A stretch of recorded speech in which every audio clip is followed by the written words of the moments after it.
누가복음을 통해서 은혜를 나누고 있습니다.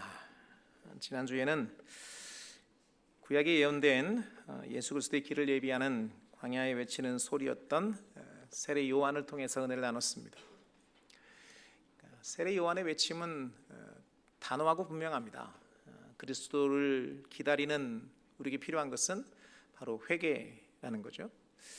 근데 그 회개가 단순히 립 서비스가 아니고 그냥 말로만 하는 회개가 아니고 회개에 합당한 열매를 맺으라는 거죠. 구체적인 변화, 또 특별히 스스로가 아브라함의 자손이라고 말하는 종교적 행위와 또 신분 뒤에 숨으려고 하는 그들을 향해 온전한 회개로 나아와 또 주님의 죄사함의 은혜로 나아오도록 권면하고 있습니다. 그리스도인을 산다는 것은 단순히 마음의 결단만을 말하지 않습니다. 그것은 아주 구체적인 삶의 방식입니다. 그리고 그런 삶의 태도는 단순히 욕망을 위해 욕심을 위해 사는 게 아니고 부르심에 합당한 삶을 사는 거죠. 우리를 부르시고 이루시는 하나님에 대한 믿음, 그 믿음으로 살아내는 삶의 태도를 말합니다. 여러분의 삶의 현장에 하나님을 신뢰하고 또 하나님 믿는 믿음으로 구체적인 삶의 변화와 또 세상을 바라보고 해석하는 태도가 다른 하나님께 속한 자로 살아내는 믿음의 종들 되기를 축복합니다. 오늘부터 이제 예수님의 공생애가 이제 시작됩니다. 우리 한번 3장 잠깐 갔다 올까요? 3장 21절 22절. 예수님의 공생애는 이제 세례 요한에게 세례를 받으심으로 시작합니다. 근데 그 시간에 성부, 성령, 성자, 성령 삼위 하나님이 함께 계십니다. 21절부터 22절까지 3장 21절 22절 시작. 백성이 다 세례를 받을새 예수도 세례를 받으시고 기도하실 때 하늘이 열리며 성령이 비둘기 같은 형체로 그의 위에 강림하시더니 하늘로부터 소리가 나기를 너는 내 사랑하는 아들이라 내가 너를 기뻐하노라 하시니라. 아멘. 세례 받으실 때 성령님이 비둘기 형체로 그에게 임하십니다. 또 성부 하나님은 음성으로 함께 하십니다. 너는 내 사랑하는 아들이라 내가 너를 기뻐하노라. 창세기 1장에 이제 하나님이 천지를 창조하실 때도 성부, 성자, 성령 삼위 하나님이 함께 하셨고 이제 대속의 사역을 이루시는 그 첫 공생의 시작도 성부, 성자, 성령 하나님이 함께 하십니다. 하나님이신 예수님이 이 땅에 사람으로 오셨습니다. 아멘. 사람으로 오신 이유는 너무 분명합니다. 자기 백성을 그들의 죄에서 구원하기 위해서입니다. 그래서 그 공생애를 시작하시면서 철저하게 하나님이신 그분임에도 불구하고 성령의 이끌림을 받아 공생애를 시작하십니다. 다시 본문으로 돌아와서 1절 2절 같이 보죠. 4장 1절 2절 읽습니다. 시작. 예수께서 성령의 충만함을 입어 요단강에서 돌아오사 광야에서 40일 동안 성령에게 이끌리시며 마귀에게 시험을 받으시더라. 이 모든 날에 아무것도 잡수시지 아니하시니 날수가 다함에 줄이신지라. 성령의 충만함을 입어 성령의 이끌심을 받아 광야로 가십니다. 그리고 거기서 사단에게 마귀에게 시험을 받으시는데 두 가지를 기억했으면 좋겠어요. 성령이 충만해서 성령이 이끌리어 광야로 갔다는 사실입니다. 예수님이 하나님이신데 왜 굳이 성령에 이끌려 가셨을까? 이것은 사명에 붙들려 가는 사람들이 어떻게 살아야 될지를 스스로 본보이신, 그래서 지금도 사명으로 살아내는, 우리는 우리 욕심대로 우리 욕망대로 사는 사람이 아니잖아요. 눈치가 좀 있어야지. 우리는 우리 욕심을 위해 사는 사람이 아닌 줄로 믿습니다. 우리는 부르심에 합당한 삶을 사는 줄로 믿습니다. 그렇게 부르심에 합당한 삶을 사는 성도에게 이렇게 살아야 승리한다는 본이 되시는 거죠. 사실 예수님의 이 광야의 승리가 우리에게 의미 있는 것은 그분의 승리가 그분의 승리로 끝나지가 않아요. 곧 그분의 승리는 우리의 승리와 연결되는 줄로 믿습니다. 근데 그 승리는 바로 성령에 이끌리어 성령을 따라 순종하는 삶을 통해 이루시는 거죠. 지금도 마찬가지입니다. 우리 능력으로 우리 힘으로 사명을 이룰 수 없어요. 아멘 하세요. 우리 힘으로 안 돼요. 오직 성령의 이끌림을 따라 성령의 순종하심을 따라 성령에 순종할 때 우리가 승리하는 줄로 믿습니다. 특별히 주님이 광야로 가셨어요. 광야로. 공생을 시작하실 때 이제 둘째 주였나요? 주님이 이 땅에 오실 때 뭐 하나님이 모든 게 가능하니까 뭐 왕자로도 올 수 있고 부잣집 아들로 올 수 있었는데 가장 낮은 자리에 가장 선한 모습 오셨다는 말씀을 나누는데 주님이 공생애 시작하시면서 그 첫 사역을 성전에서, 공회에서, 아니면 사람들이 가장 모이고 경제적 활동이 있는 시장에서가 아니고 광야에서 시작하셨습니다. 의미하는 바가 참 크죠. 그리고 그 광야에서 시험 받으셨어요. 광야가 의미하는 것은, 광야는 하나님의 도움 없이는 한순간도 살 수 없는 곳이 광야입니다. 그 광야라는 노래 있죠, 복음성가. 제가 처음에 그 찬양을 듣고 이걸 만드신 작곡가는 영적인 체험이 많은 분인가 보다, 그런 생각을 했어요. 왜냐하면 그 가사가 그냥 절대로 책상 위에서 나오는 가사가 아니에요. 경험하지 않으면 이룰 수 없는 그런 가사인데, 주님만 내 도움 되시는 곳, 주님만 내 친구 되시는 곳, 그것이 광야거든요. 근데 주님이 바로 공생애를 시작하시면서 광야로 가셨어요. 그리고 광야에서 사단에게 시험 당하셨거든요. 근데 광야가 하나님 없으면 살 수 없는 곳인 것처럼 사단의 모든 시험의 승리의 요인도 그 하나님을 신뢰함에 있습니다. 뒤에서 구체적으로 그 시험의 내용들을 살필 텐데, 그 모든 결론은 그거예요. 하나님을 신뢰할 거냐, 아니면 다른 방편을 찾아볼 것이냐.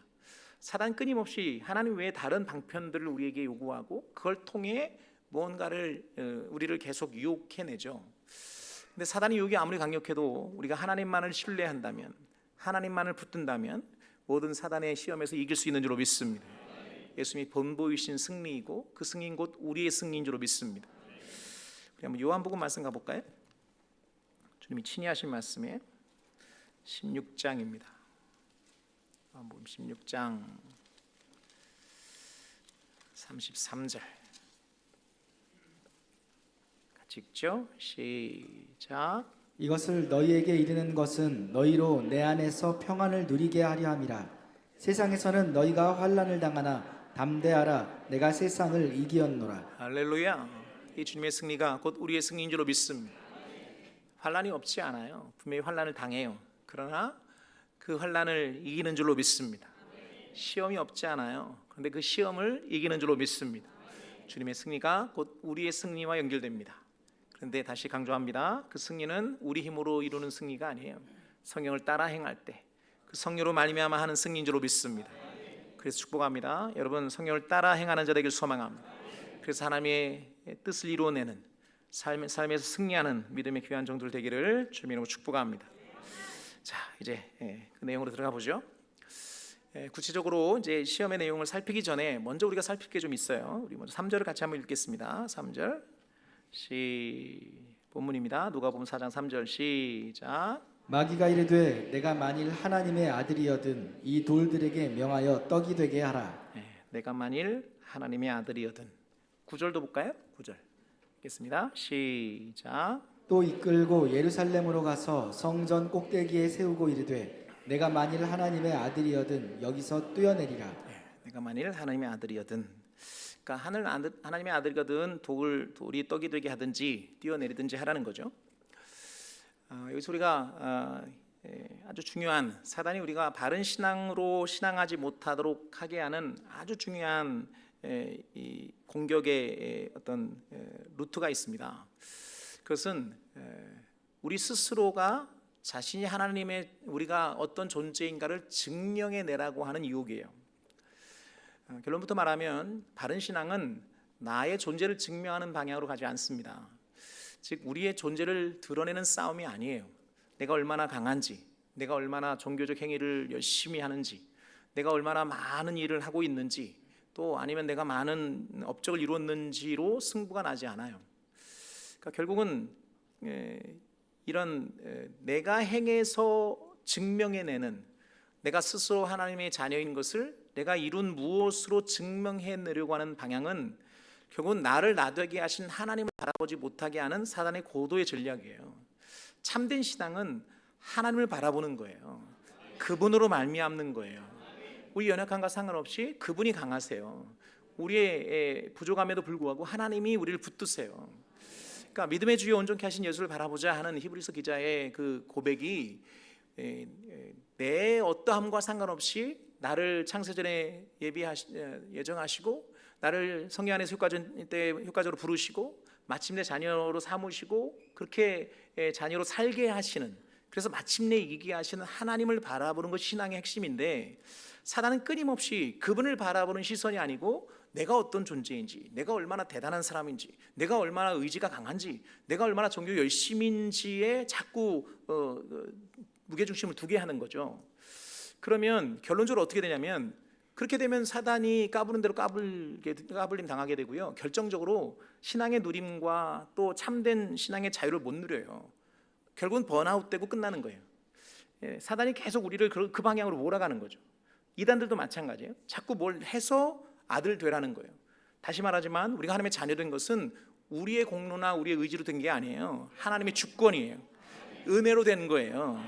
그렇게 은혜로 된 우리가 하나님의 자녀됨의 은혜들을 이렇게 살아내는 영역인 거죠. 내가 뭘 해서 자녀 되는 게 아니고, 뭘 해서 증명해내는 게 아니고, 성경이 분명히 말합니다. 우리가 하나님의 자녀된 것은 내 안에 내주하신 성령님이 증언하시는 거예요. 자, 로마서 8장 가보세요.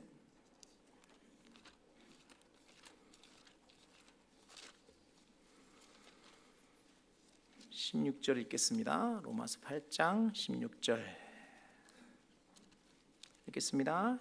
찾으셨어요? 네, 못 찾으신 분은 스크린 보시고 읽습니다. 시작. 성령이 친히 우리의 영과 더불어 우리가 하나님의 자녀인 것을 증언하시나니. 한 번 더 시작. 성령이 친히 우리의 영과 더불어 우리가 하나님의 자녀인 것을 증언하시나니. 네, 내가 하나님의 자녀인 걸 누가 증언하신다고요? 성령님이. 제가 한번 묻습니다. 여러분 안에 성령님이 계시다고 믿으시면 아멘. 그 성령님이 내가 하나님의 자녀인 걸 증언하신다고 믿으시면 아멘. 그래요. 내가 하나님 자녀된 건 나의 자격이나 나의 공로나 내가 이룬 업적이 아니에요. 창세전에, 내가 나기도 전에 그분의 전지하심 안에서 우리를 예정하셨고, 그분의 때 성령 안에서 우리를 효과적으로 부르셨고, 마침내 예수를 주로 고백하게 하셨고, 또 그렇게 주로 고백된 우리가 자녀로 살도록 성령이 도우시고 마침내 승리케 하실 줄로 믿습니다. 그러니까 신앙의 키는 여기에서 그분께로 옮겨지는 게 신앙이거든요. 나의 가능성에서 그분의 가능성을 붙드는 삶으로, 그게 바른 신앙이에요. 근데 사단은 우리를 집요하게, 또 아주 교묘하게, 이 사단의 이 시험이 왜 그 효과적이냐면, 그럴듯해요. 뭔가 내가 뭘 해야 되는 것 같고, 뭔가 뭘 이루어야 될 것 같고, 이 뭔가 내 생각에, 합리적인 생각에 이래야만 될 것 같은 그 약점을 붙들고 신앙의 그 영적인 원리들을 넘어서서 자꾸 그 안에 머물게 만드는 거죠. 다시 말합니다. 우리의 존재를 증명하는 게 바른 신앙이 아니에요. 나를 나되게 하신 하나님을 바라보는 것인 줄로 믿습니다. 하나님을 신뢰하는 것인 줄로 믿습니다. 그래서 나로서는 가능성 없는 것을 그분이 이루시는 것을 구하고, 또 그분 안에 머물고. 그래서 이방 종교가 그러하듯 내가 뭘 이루어서 어느 정도 경지에 이르고 득도하고 뭐 성불하고 그런 개념이 아니에요. 하나님이 이루신 구원을 누리는 거죠. 대신에 내가 하나님의 자녀이기 때문에 자녀답게 사는 영역들은 우리가 치열하게 싸워야 되지만, 뭘 해서 자녀가 되는 건 아니에요. 뭘 해서 자녀로 증명되는 건 아니에요. 이해되시면 아멘. 그래서 우리를 번아웃되게 하고 참된 은혜 안에 머물지 못하게 하는 사단의 거짓말에 속지 않게 되기를 주님으로 축복합니다. 자, 다시 한 걸음 더 들어가 보죠. 다시 3절 다시 한번 읽어볼까요? 3절. 첫 번째 시험입니다. 읽습니다. 시작. 마귀가 이르되 내가 만일 하나님의 아들이여든 이 돌들에게 명하여 떡이 되게 하라. 이 돌들을 명하여 떡이 되게 하라. 이 사단의 이 공격, 세 가지 공격 그 루트를 잘 우리가 살피는 이유는, 이게 예수님을 시험하는 일회적 사건으로 끝나지 않고요, 지금도 동일한 패턴에서 동일한 방향으로 우리를 여전히 공격하기 때문이에요. 첫 번째 시험의 핵심은 생존의 문제입니다. 단순히 뭐 기적을 행하라라는 차원이 아니고요, 이것은 광야에서 광야로 이끄시고 광야를 지나게 하시고, 또 광야를 통해 하나님이 이루고자 하는 뜻을 이루어내는 하나님을 신뢰할 것이냐, 아니면 당장 내가 할 수 있는 방편으로 다른 방법들을 찾아내고, 아니면 하나님 외에 다른, 마치 출애굽한 이스라엘 백성들이 광야에서 하나님 대신할 금송아지를 세우듯 다른 신을 섬길 것이냐의 문제예요.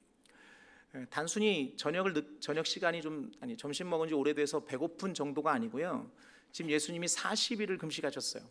지금의 굶주림은 생존에 관한 거예요. 거의 아사 직전의 배고픔이거든요. 그럴 때 지금 사단이 유혹하는 거예요. 너 이렇게 죽을래? 아니면 너 능력 있잖아. 그러니까 이 돌이 떡땡이 돼서 먹고 얼른 살아나라고 미혹하고 있는 거죠. 처음 이제 그러니까 출애굽한 이스라엘들 광야에 이르렀을 때 그들은 사실 이 사단의 유혹에 졌어요. 왜냐하면 그들은 사실 불가능한 일이잖아요. 애굽에서 아무런 희생 없이 온 족속이 다 이렇게 출애굽할 수 있다는 건 하나님의 전적인 은혜거든요. 그냥 애굽에 막 10가지 재앙을 쏟아 부으셔서 그 대로 나오셨으니까. 그런 하나님이 이끄신 광야라면 굶어 죽이려고 광야로 데리고 나오진 않았을 거 아니에요. 또 실제로 하나님 그들을 굶긴 적도 없고, 목말라서 죽인 것도 아니고, 고기도 그냥 배가 터지게 먹이시고. 그런데 그들의 불평은 뭐예요? 배고플 때마다 하나님께 원망하는 거죠. 뭐가 먹고 싶을 때마다 하나님 원망하는 거예요. 하나님의 인도하심에 대한 신뢰가 없는 거예요. 그러니까 불평하고 원망하는 거예요. 지금 사단이 똑같이 지금 예수님을 미혹하고 있는 거예요. 지금도 똑같아요. 우리의 삶의 현장에서 우리를 미혹하는 사단은 너 하나님 신뢰할 거야? 아니면 네 방법대로 한번 해볼 거야? 라고 우리를 도전하고 있는 거예요. 전 믿음 축복합니다. 여러분, 하나님은 신뢰하는 자 되길 소망합니다. 하나님 우리 안 굶기세요. 물론 배 터지게 먹이진 않으세요. 사실은 배 터지게 먹는 게 별로 좋은 것도 아니에요. 요즘 현대인의 모든 병은 먹어서 문제야. 적당히 드세요. 무슨 말이냐면 내 욕심껏 하나님이 채우시진 않지만 하나님 우리를 굶기지 않는단 말이에요. 그래서 하나님을 신뢰할 것이냐 아니면 네 방법으로 뭔가 새로운 길을 찾아서 그렇게 지금의 상태를 모면하고 살아낼 것이냐의 유혹 속에서 주님의 대답은 이거예요. 사람이 떡으로만 살 것이 아니다. 이 신명기 말씀이거든요. 한번 신명기 말씀 직접 찾아보죠. 신명기 8장입니다.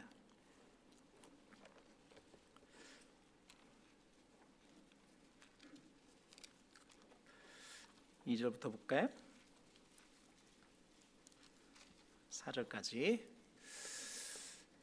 신명기는 이제 가나안 정복을 앞두고 있는 광야에서 태어났거나 출애굽할 때 어린아이였던 사람들, 다음 세대들이죠. 그들에게 다시 주님의 말씀을 전하는 거니까 그 40년들을 돌아보라는 거죠.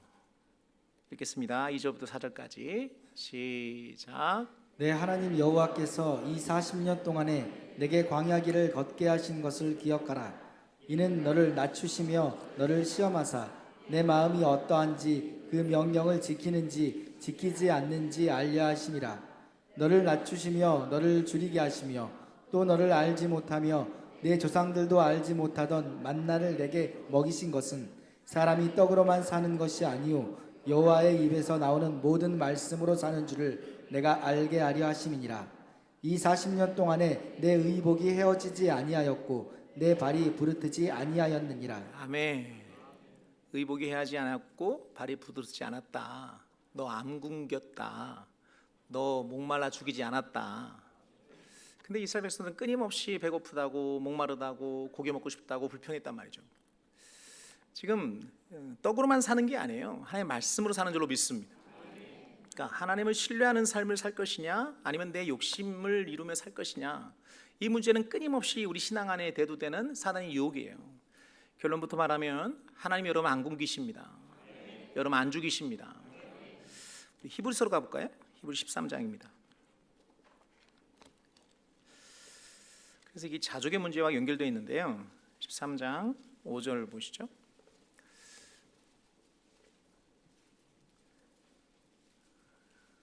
읽겠습니다. 히브리 13장 5절 시작. 돈을 사랑하지 말고 있는 바를 족한 줄로 알라. 그가 친히 말씀하시기를 내가 결코 너희를 버리지 아니하고 너희를 떠나지 아니하리라 하셨느니라. 아멘. 이 말씀처럼 하나님이 나를 버리지 않는다고 믿으시면 아멘. 나를 떠나지 않는다고 믿으시면 아멘. 나를 굶겨 죽이지 않는다고 믿으시면 아멘. 그러면 자족할 수 있는 거예요. 신뢰할 수 있는 거예요. 당장 배고프다고 원망하지 않는다고요. 이해되시면 아멘. 지금도 사단은 끊임없이 우리 욕심을 또 우리의 생존의 상태를 이용해서 계속 하나님을 신뢰하는 방법이 아닌 다른 방법, 어떻게든 내가 할 수 있는 방법으로, 또는 그것이 이루어진다고 하는 다른 우상을 섬김으로, 다른 방편들을 통해서 하나님을 신뢰하는 방향에서 우리를 자꾸 이렇게 몰아내요. 여러분, 다시 한번 강조합니다. 사단의 모든 시험을 이기는 유일한 길은 하나님을 신뢰하는 거예요. 그분이 선하세요. 그분이 우리를 버리지 않으세요. 그분이 우리를 죽이지 않으세요. 하나님이 우리를 버리지 않는다고 하는, 우리를 떠나지 않는다는 믿음이 주신 것에 만족하는 삶을 살고, 무언가를 내가 해서 무엇을 이루려고 하는 사단의 유혹부터 우리를 이기게 한단 말이에요. 믿음을 축복합니다. 모든 생존의 문제에서 하나님 안 굶기세요. 그들의 의복이 해하지 않았고 발이 부르트지 않았어요. 그들이 죽은 이유는 불순종해서 죽었지 배고파서 죽지 않았어요. 오늘 우리의 삶을 기억하셔야 합니다. 생존의 문제가 있을 때 하나님을 신뢰한 자 되길 소망합니다. 하나님 언제나 선하십니다. 자, 두 번째입니다. 5절부터 본문 들어와서 5절부터 읽은데요. 이 예수님의 시험 당하심은 이제 공간복음이 다 다룹니다. 마태, 마가, 누가복음이 다 다루는데 마태복음은 조금 순서가 달라요. 그러니까 처음에 이제 돌이 떡이 되게 하는 시험은 똑같은데 천하 만국을 보여주고 내게 절하라는 것은 마태복음 세 번째 나오고요. 누가복음 두 번째 나옵니다. 그러니까 신학자들이 이제 연구로 의하면, 마태는 시간의 순서대로 배열하고 있고 누가는 사건을 중심으로 이제 배열하고 있는 거니까 순서가 잘못돼서 오류가 있는 게 아니고 그 강조점이 좀 다른 겁니다. 그렇게 이해하시면 좋을 것 같아요. 자, 5절부터 읽죠.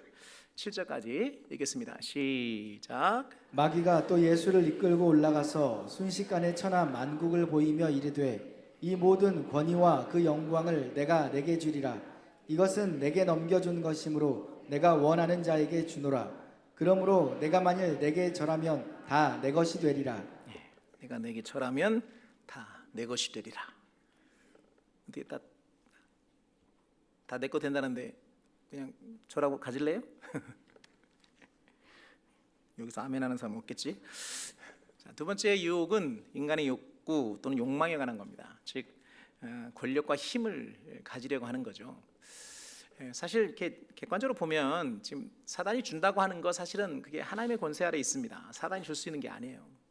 그런데 지금 그렇게 한다는 것은 어떤 의미냐면, 사람은 그런 생각이 있거든요. 뭔가를 쥐고 힘을 가질 때 그것으로 뭔가를 자신의 인생을 쥐고 흔들 수 있다고 생각해요. 그리고 더 나아가서 내가 속한 공동체를 좌지우지할 수 있다고 생각하는 거죠. 그리고 그것을 갖고 싶어하고 그것에 끊임없이 자극되거든요. 그래서 하나님을 믿는다고 말하지만 여전히 뭔가를 쥐려고 하는 욕망이 우리 안에 많아요. 그리고 사단은 그걸 잘 이용하죠. 근데 성경은 오히려 우리의 힘은 우리가 쥐고 있는 것에서 있지 않다고 말해요. 좀 설명을 좀 드리죠. 뭔가를 이렇게 움켜잡으려고 하는 그 삶을 가장 잘 보여준 사람이 야곱입니다. 야곱이라는 이름이 에서의 뒤꿈치를 붙잡고 나왔잖아요. 그러니까 붙잡는 자라는 뜻이에요. 그가 야복강에서 하나님과 씨름하기 전까지 그는 철저하게 붙잡는 자였어요. 형을 속여서라도 장자의 명분을 차지하고 또 많은 재물을 얻고 또 가족을 이렇게 거느려서 세를 과시하고, 그러니까 그가 그렇게 붙잡고 살아왔어요. 그러다 이제 다시 돌아와서 이제 에서를 만나기 전에 야복강에서 하나님을 만나잖아요. 하나님과 씨름할 때 하나님이 그가 붙잡고 있었던 것을 무기력하게 그의 환도뼈를 치십니다. 그러니까 장애가 생긴 다음에 그가 붙잡고 있던 모든 것이 이제 뭐라고 표현하면 좋을까요? 이게 힘을 잃어버린 거죠. 그제서야 야곱이 하나님을 붙듭니다. 나를 축복하지 않으면 절대로 놓지 않겠습니다. 그리고 그때서야 그의 이름이 이스라엘로 바뀝니다. 쩔뚝쩔뚝 절려고 왔는데 에서는 야곱 죽이겠다고 왔거든요. 사병을 300명을 거느리고 왔으니까. 근데 그 쩔뚝거리는 야곱을 보고 그냥 그 미움은 다 사라지고 그냥 그동안 헤어졌던 동생에 대한 그 사랑만 일어난 거죠. 그래서 목을 끌어안고 서로 웁니다. 평생 해결할 수 없었던 에서와의 관계를 그냥 한 번에 해결해요. 여기서 중요한 사단의 유혹은 이겁니다. 너 야곱으로 살래? 이스라엘로 살래? 우리는 자꾸 뭔가를 붙들려고 그래요. 뭔가를 가지려고 그래요. 내 힘으로 뭔가를 이루려고 그래요. 근데 그 붙드는 그 세상의 힘이 나를 살리는 게 아니고 주님을 붙들 때 우리는 사는 줄로 믿습니다. 야곱이 그렇게 붙들었던 거 다 내려놓고 주님 붙드는 순간 이름이 바뀌었어요. 이스라엘로. 그리고 하나님 우리에게 이스라엘로 살라고 말씀하시는 거예요. 근데 우리는 그리스도인이라고 말하지만 여전히 야곱으로 살고 싶어해요. 뭔가 내가 돈이 있어야 되고 권세가 있어야 되고 높은 자리에 있어야 되고 뭔가 붙들어야 되고 내 손 안에 뭔가 있어야 그 힘이라고 생각해요. 그리고 그 강한 힘을 통해 나도 당당하고 뭔가 내 힘으로 뭔가를 막 내 삶을 주도하고 막 심지어 다른 사람의 삶도 조종해보고 막 이런 욕심에 있다는 거죠. 근데 잊지 말아야 합니다. 진짜 힘은 내가 쥐고 있는 거기에 있는 게 아니고요, 내 안에 그분이 머무는 곳에 있어요. 자, 고린도후서로 한번 가보세요. 12장입니다.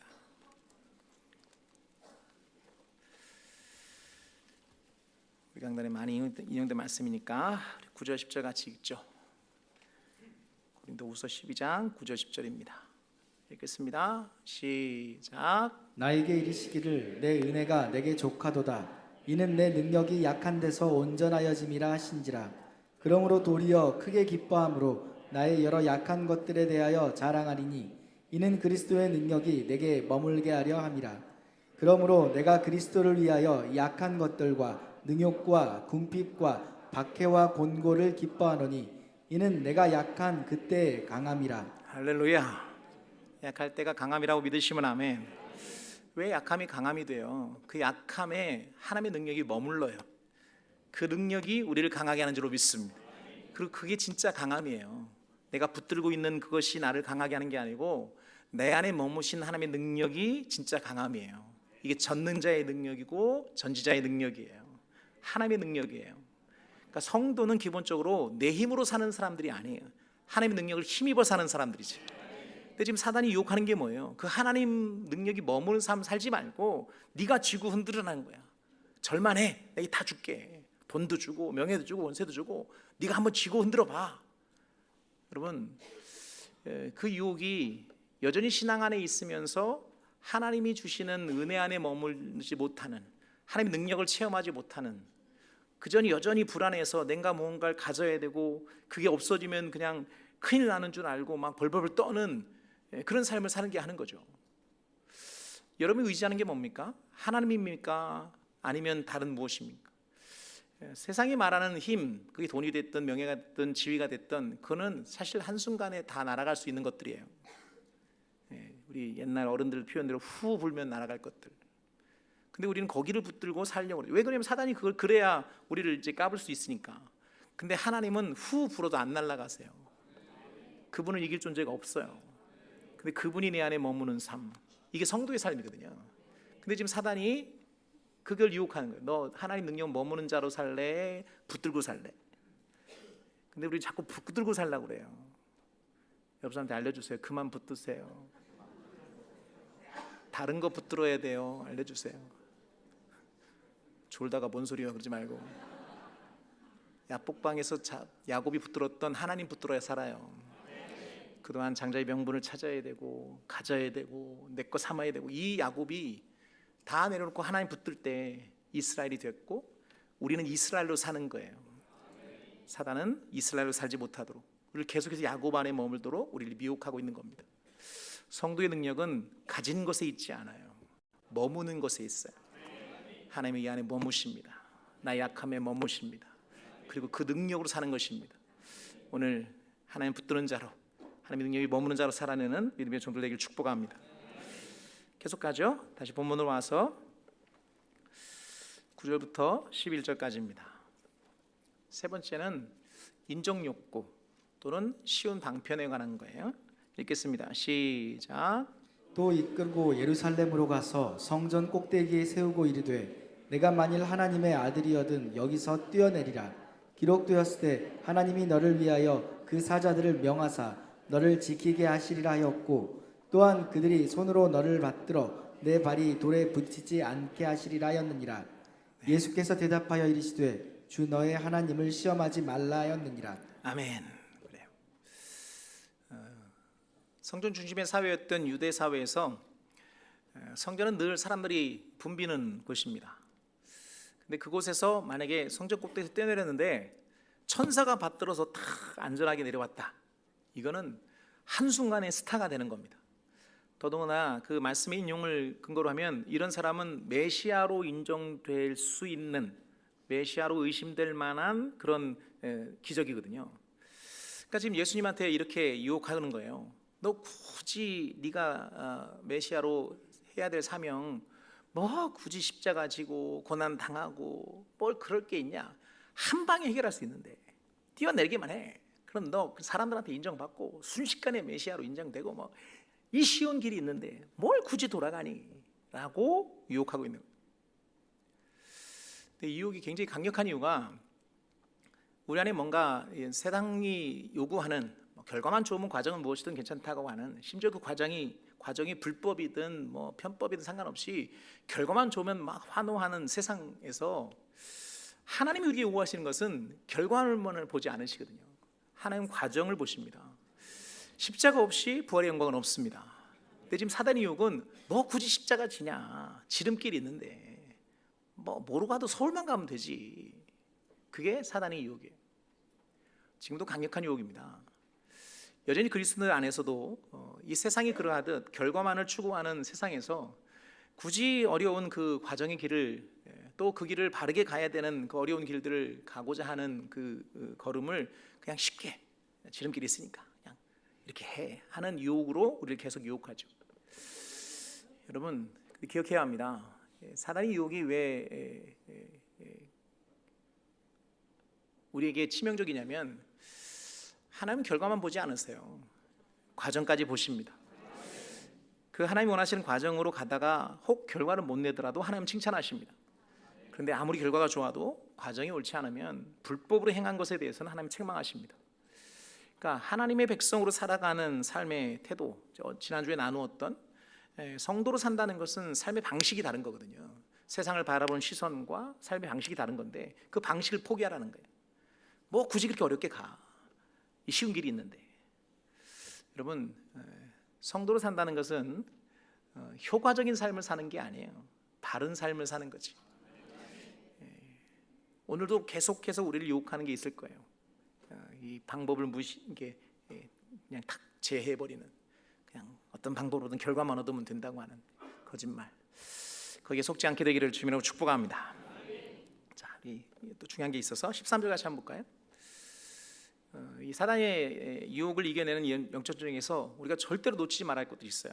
자, 13절 시작. 마귀가 모든 시험을 다 한 후에 얼마 동안 떠나니라. 네, 한번 읽어보세요. 시작. 마귀가 모든 시험을 다 한 후에 얼마 동안 떠나니라. 네, 지금 사단이 예수님과의 시험할 때 완패했어요.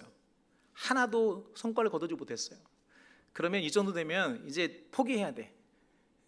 실제 지가 예수님 이길 수도 없는 거 뻔한데, 그런데 지금 어떻게 했다고요? 얼마 동안 떠나니라. 잠시 떠나니라. 이게 사단의 영적 전쟁에서 우리가 꼭 놓치는 부분이에요. 지금 성경이 말하고 있는 건 뭐냐면 신앙의 영적 싸움은 단번에 승리하는 싸움을 말하고 있지 않아요. 끝까지 견디는 싸움이에요.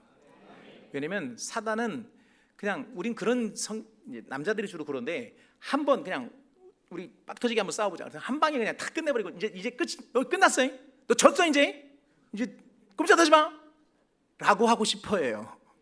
근데 그건 우리 생각이지 사단은 절대 그렇게 안 해요. 작전상 후퇴. 그러니까 잠시 떠나 있단 말은 무슨 말이냐면 더 좋은 타이밍을 기다리는 거예요. 언제든 내가 기회만 제공되면 언제든 공격했다는 거죠. 그러니까 영적인 싸움에 성경이 계속 강조하는 게 있는 건 뭐냐면 깨어 있으라, 경계하라. 이게 사단과의 싸움이거든요.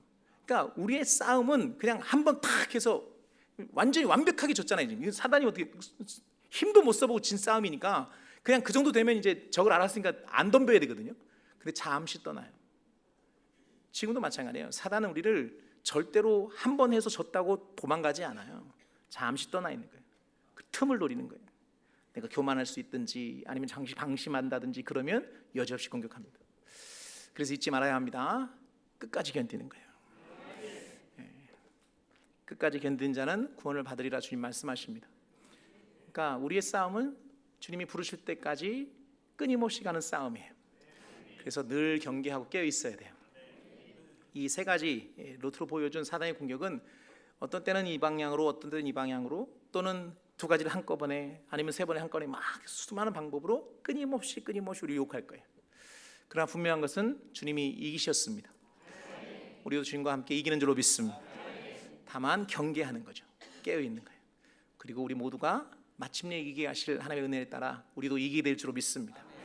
그래서 우리 말씀 안에 나를 늘 조명하고 말씀의 원리를 따라 주님이 말씀하신 삶의 방향으로, 무엇보다도 하나님을 신뢰하는, 하나님이 여러분 버리지 않으십니다.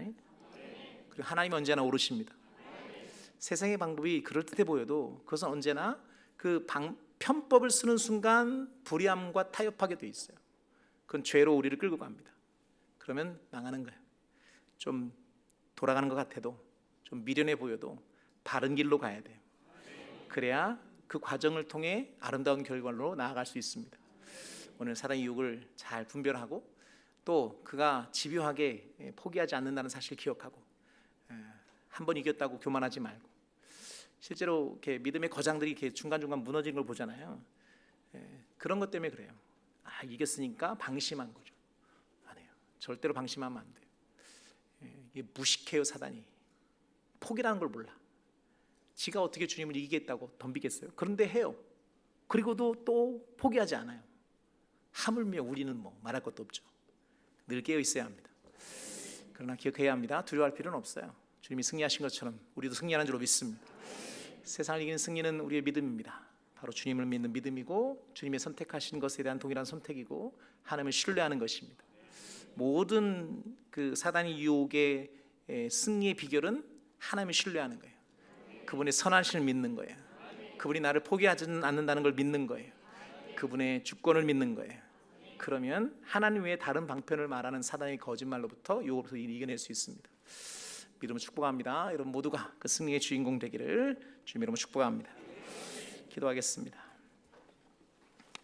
오늘도 말씀 붙들고 하나님께 아뢰십시다. 그냥 은혜 받고 듣고 깨닫고 끝나면 안 돼요. 그것이 삶으로 살아내줘야 합니다. 그것은 오직 기도를 통해서 이룰 수 있습니다. 여러분의 입술로 오늘 주어진 말씀 붙들고 하나님 내가 이렇게 승리하길 원합니다. 주님을 신뢰하기 원합니다.